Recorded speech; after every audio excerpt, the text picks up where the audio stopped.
Assalamualaikum warahmatullahi wabarakatuh. Kita berjumpa kembali dalam mata pelajaran bimbingan dan konseling. Kali ini kita akan membahas mengenai adab sebagai bagian dasar meraih ilmu yang bermanfaat. Seperti biasa, kita akan awali pertemuan ini dengan berdoa. Semoga Allah memberikan kemudahan dan kelancaran serta mencatat kegiatan pembelajaran ini sebagai tambahan amalan baik kita dan kita semua memperoleh ilmu yang bermanfaat. Berdoa dipersilahkan.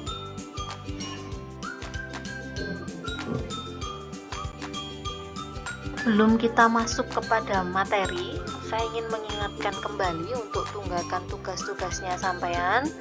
Ini tugas itu kalau sampean mau berpikir positif ya, tugas itu kan kemarin saya sampaikan bentuk komunikasi dengan Bapak Ibu Guru untuk memastikan sampean sudah paham atau belum. Satu, yang kedua itu untuk sampean, untuk kepentingan nilainya sampean. Ingat, pembelajaran selama masa pandemi ini sudah dipermudah, tidak ada soal yang sulit, yang maksudnya banyak jumlahnya sudah diperkecil dan waktunya juga sudah diperpanjang. Jadi saya harap sampean bisa kooperatif untuk segera menyelesaikan tugas-tugasnya. Sebelumnya saya sampaikan tentang ini, tipe-tipe komunikasi melalui WA yang selama ini sampean semua jalankan. Jadi kebetulan saya pegang semua kelas, mulai kelas 7, 8, 9. Ini saya juga mendapatkan masukan dari Bapak Ibu Guru yang lain tentang bagaimana caranya sampean berkomunikasi melalui WA dengan Bapak Ibu Guru. Saya ingatkan kembali ya, tidak semua Bapak Ibu Guru menyimpan nomornya sampean, itu harus dimaklumi. Kenapa? Jumlah siswa di sini nih 150 orang anak, satu angkatan ya. Nanti kalau naik kelas lagi ketambahan lagi. Kalau Bapak Ibu harus menyimpan nomornya sampean pasti ada kesulitan. Nah, itu mohon dipahami. Yang saya kepingin sampaikan lagi yang kedua, biasakan salam ya nak ya. Itu bagian dari adab. Salam, lalu sebutkan nama dan kelasnya. Karena tidak mungkin kami satu persatu menghafalkan nama-namanya sampean. Oke?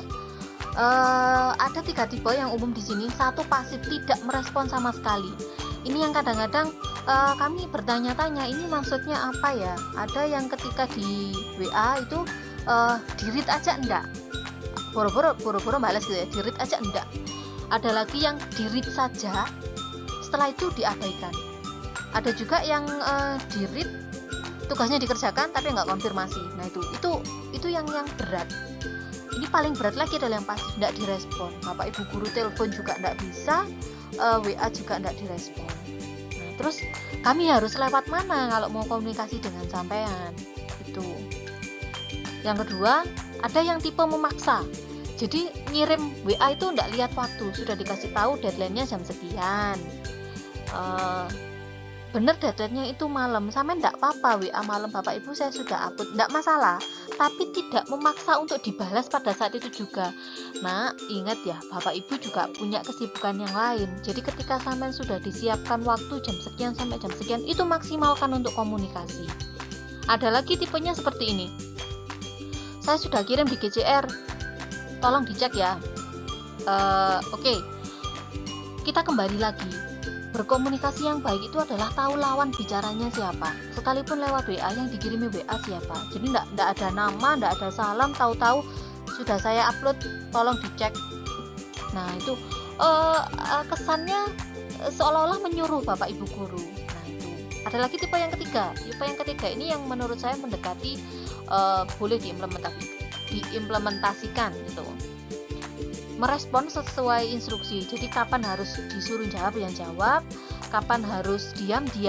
Contoh waktu di grup saya biasanya ada grup-grup yang terlalu pasif sama sekali tidak ada respon. Mungkin saya sampai positive thinking, jangan-jangan kehabisan kuota dan lain sebagainya.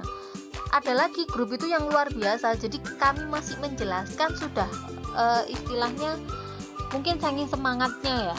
Itu kalau untuk anak yang aktif ini biasanya tahu, jadi kapan waktunya penjelasan guru, waktunya pertanyaan soal dan lain sebagainya dia tahu. Yang kedua, dia pasti melakukan tanya jawab. Misalkan ada beberapa guru yang mapel tertentu, kalau mau bertanya nanti dapat plus sekian, kalau misalkan ada interaksi ada plus sekian, itu dia aktif.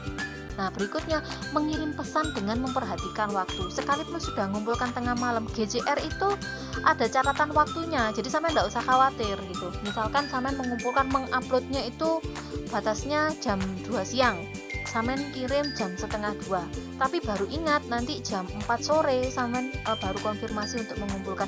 Tidak masalah, di GCR-nya sudah terrecord, tidak memaksa untuk dibalas WA-nya pada saat itu. Ada yang sampai telepon-telepon dan lain sebagainya sampai malam.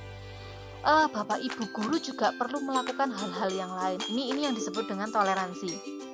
Yang terakhir, anak-anak jenis ini biasanya menggunakan bahasa yang sopan.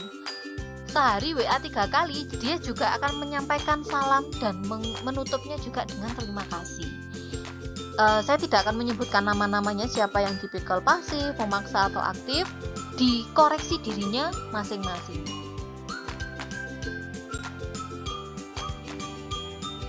Pertanyaan, apa sih hubungannya WA dengan ilmu yang bermanfaat? Nah, ini saya akan kasih tahu ke sampean.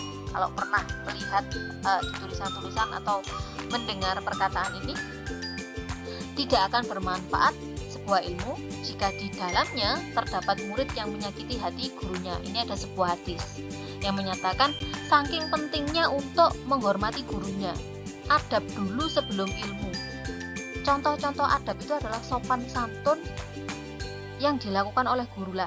Kalau yang dilakukan oleh murid kepada gurunya, sopan santun itu nanti akan membawa sampean untuk mendapatkan ilmu yang bermanfaat. Hadis saja sudah mengatur tentang hal ini. Nah, itu kita sebagai umat muslim harus melaksanakan tuntunan yang sudah ada. Toh nanti kalau sekarang sampean belum paham, apa sih hubungannya antara adab dulu sebelum ilmu? Contohnya ini, adab yang mungkin bisa sampean terapkan ya. Nuwun sewu ke rumah orang, itu kan adab ya. Nuwun sewu atau permisi ke rumah sebelum masuk rumah orang lah. Yang punya rumah itu kan akan merasa dihormati. Orang yang merasa dihormati itu akan dengan mudah untuk memuliakan orang yang mendatangi rumahnya. Sama, terlebih-lebih ilmu ya. Ilmu itu kan tingkatannya tinggi. Bapak Ibu guru ini kan yang mengawal ilmu untuk bisa masuk ke sampean. Sampean nuwun sewu dulu. Itu jauh akan membuat sampean lebih mudah mendapatkan ilmu, kemanfaatannya ke sampean. Berikutnya, sikapnya sampean, meskipun itu komunikasi via WA ya, bahasa yang digunakan itu juga harus ditata. Karena ketika sampean menyakiti Bapak Ibu guru, meskipun lewat WA, lewat perilakunya sampean di media online, itu juga bisa menimbulkan perasaan tersinggung Bapak Ibu guru.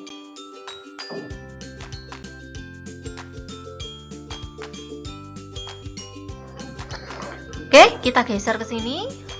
Saya harapkan kemarin yang masih melakukan hal-hal yang tadi saya sebutkan, pasif, tidak merespon atau merespon dengan seininya sendiri, tidak memperhatikan etika dan sopan santun, diperbaiki.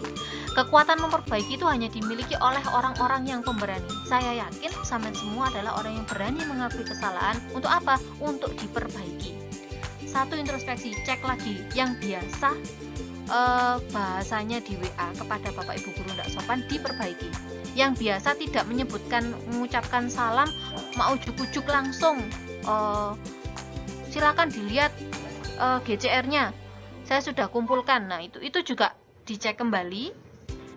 Yang kedua, sampaikan permohonan maaf. Ingat, kalau salahnya kepada sesama manusia, juga harus minta maaf kepada sesama manusia. Berikutnya, lakukan perbaikan. Kalau sampean pernah melakukan kesalahan, maka obatnya satu, lakukan perbaikan. Ini saya berikan contoh untuk bisa sampean implementasikan. Jadi saya minta langsung diselesaikan ya. Saya berikan contoh, dibaca contohnya, sampean rekam melalui voice note, terus dikirimkan kepada Bapak Ibu guru, seluruh Bapak Ibu guru yang mengajar di kelasnya sampean. Upload bukti screenshotnya melalui GCR. Misal ada 13 mata pelajaran, tapi ada satu guru yang mengajar 2 mata pelajaran. Contoh satu kelas itu ada 13 guru.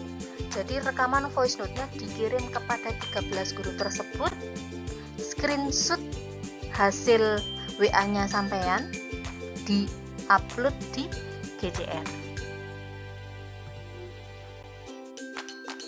Sampai pada akhir pembelajaran. Jadi sebelum saya tutup, ini saya informasikan contoh yang saya masukkan, sampean baca saja namanya siapa, dari kelas berapa, direkam di voice note, setelah itu dikirimkan kepada Bapak Ibu guru. Ngirimnya yang sopan ya.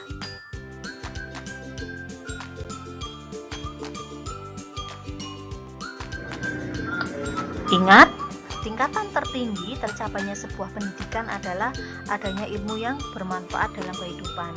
Sedangkan doa serta keikhlasan dari Bapak Ibu guru itu adalah pintu untuk meraih ilmu yang bermanfaat.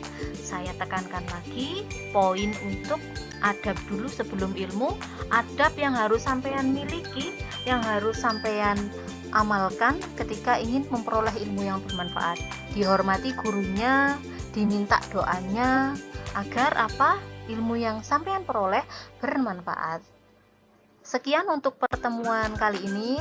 Jaga kesehatan, semangat belajarnya juga dijaga. Semoga yang kita lakukan hari ini bermanfaat. Saya akhiri. Wassalamualaikum warahmatullahi wabarakatuh.